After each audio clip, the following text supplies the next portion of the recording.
Iti pakasaritaan, Naiyanak, ti may sa kadagiti masirib a presidente ti Pilipinas, ita nga aldaw ti Agosto.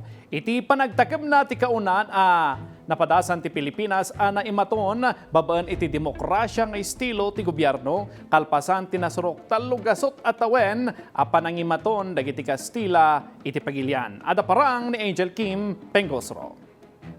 Idi Agosto 19, 1878, naipasngay ti maysa nga ubing ije baler tayabas ang nagbalin a presidente ti Pilipinas. Daytoy ni Manuel L. Quezon, kaunaan a presidente iti Philippine Commonwealth. Nagadal sa ije baler, sakbay ang nagturpos iti nangat-ngatong edukasyon ije Manila. Ti kinaubing kan panagadal na kat napasamak idi maudi at tawon ti panagturay ti Espanya iti Pilipinas. Nagadal ni Quezon iti Colegio de San Juan de Letran ken iti Universidad ti Santo Tomas.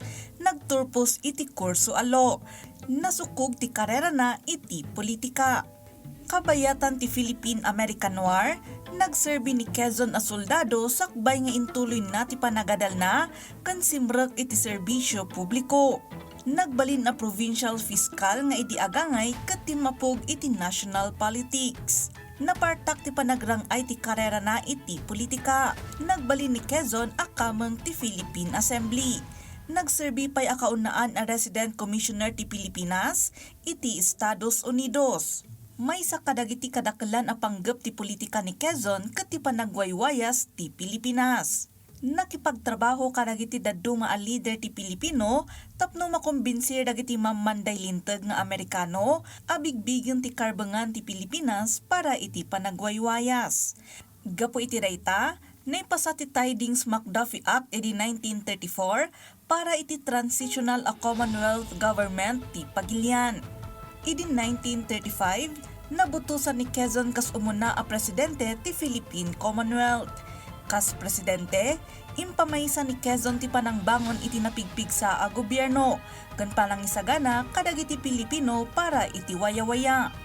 Inrugi na a pinapigsa ti empleyo, panagtrabaho, edukasyon, national defense, kan panagrang IT ekonomiya. Dakkel mo ti akam ni Quezon iti panakapaduras ti Filipino national identity. Idi 1937, pinili ti gobyerno ti Tagalog a pagbasaran ti nailyan a pagsasao ti pagilian. Napatag ti isyo ti national a pagsasao, gaputa ti Pilipinas kat pagtaengan ti naduma-duma a pagsasao. Naipasungal-ngal ti nabukol a gobyerno ni Quezon idi maikadwa a gubat sa nga lubungan.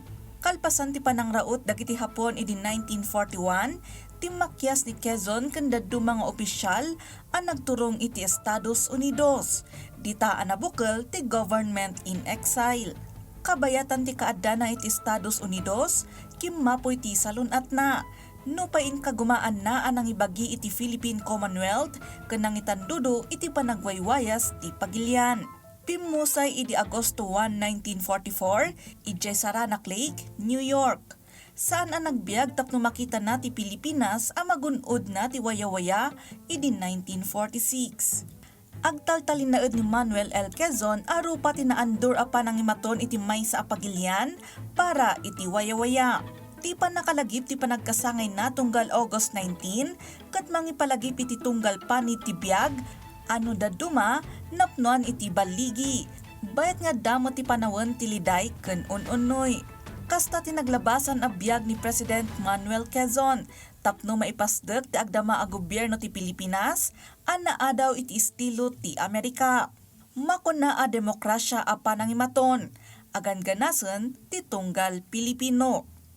Kanayon a laglagipen, pasamak idi, adal, ita, pagsarmingan, iti masakbayan.